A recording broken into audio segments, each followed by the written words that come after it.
اعوذ باللہ من الشیطان الرجیم، بسم اللہ الرحمن الرحیم۔ تمام دیکھنے اور سننے والوں کو السلام علیکم۔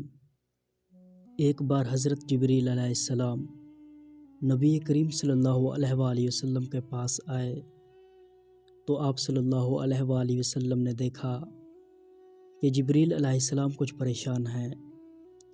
آپ صلی اللہ علیہ وآلہ وسلم نے فرمایا، جبریل کیا معاملہ ہے کہ آج میں آپ کو غم زدہ دیکھ رہا ہوں؟ جبریل علیہ السلام نے عرض کی، اے محبوب، کل میں اللہ پاک کے حکم سے جہنم کا نظارہ کر کے آیا ہوں۔ اس کو دیکھنے سے مجھ پر غم کے آثار نمودار ہوئے ہیں۔ نبی کریم صلی اللہ علیہ وآلہ وسلم نے فرمایا، جبریل مجھے بھی جہنم کے حالات بتاؤ۔ جبریل علیہ السلام نے عرض کی، جہنم کے کل 7 درجات ہیں۔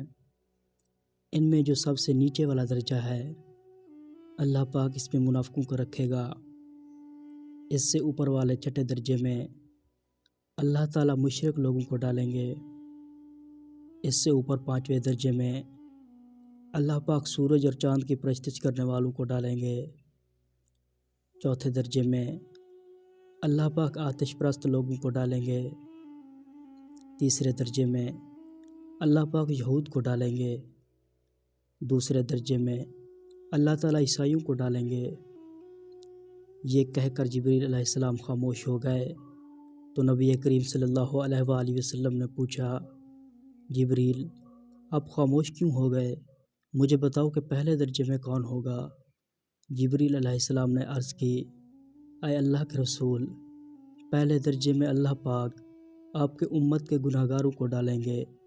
جب نبی کریم صلی اللہ علیہ وآلہ وسلم نے یہ سنا کہ میری امت کو بھی جہنم میں ڈالا جائے گا تو آپ صلی اللہ علیہ وآلہ وسلم بے حد غمگین ہوئے اور آپ صلی اللہ علیہ وآلہ وسلم نے اللہ کے حضور دعائیں کرنا شروع کر دیں۔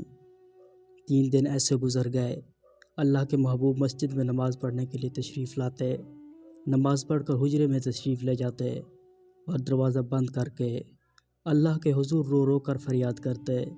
صحابہ حیران تھے کہ نبی کریم صلی اللہ علیہ وآلہ وسلم پہ یہ کیسی کیفیت طاری ہوئی ہے، مسجد سے حجرے جاتے ہیں، گھر بھی تشریف لے کر نہیں جا رہے۔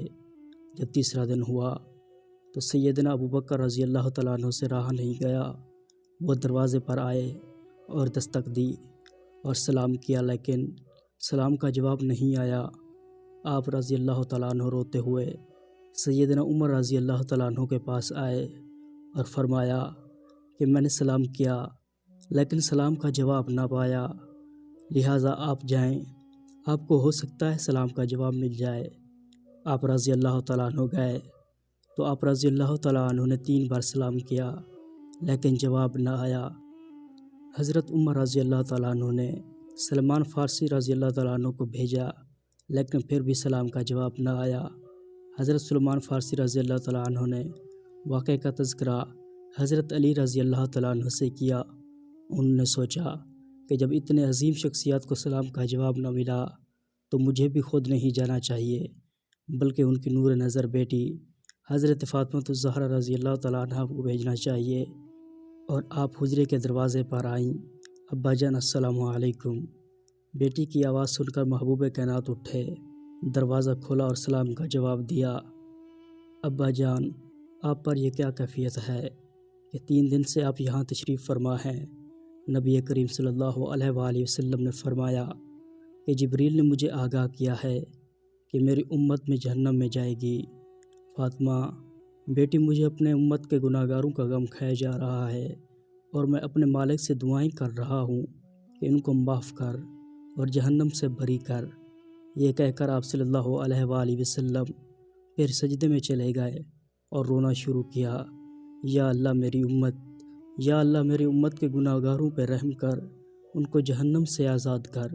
کہ اتنے میں حکم آ گیا، وَلَسَوْفَ يُعْطِيكَ رَبُّكَ فَتَرْضَىٰ، اے میرے محبوب غم نہ کر، میں تم کو اتنا عطا کر دوں گا کہ آپ راضی ہو جائیں گے۔ آپ صلی اللہ علیہ وآلہ وسلم خوشی سے کھل اٹھے اور فرمایا، لوگو، اللہ نے مجھ سے وعدہ کر لیا ہے کہ وہ روز قیامت مجھے میری امت کے معاملے میں خوب راضی کریں گے، اور میں نے اس وقت تک راضی نہیں ہونا جب تک میرا آخری امتی بھی جنت میں نہ چلا جائے۔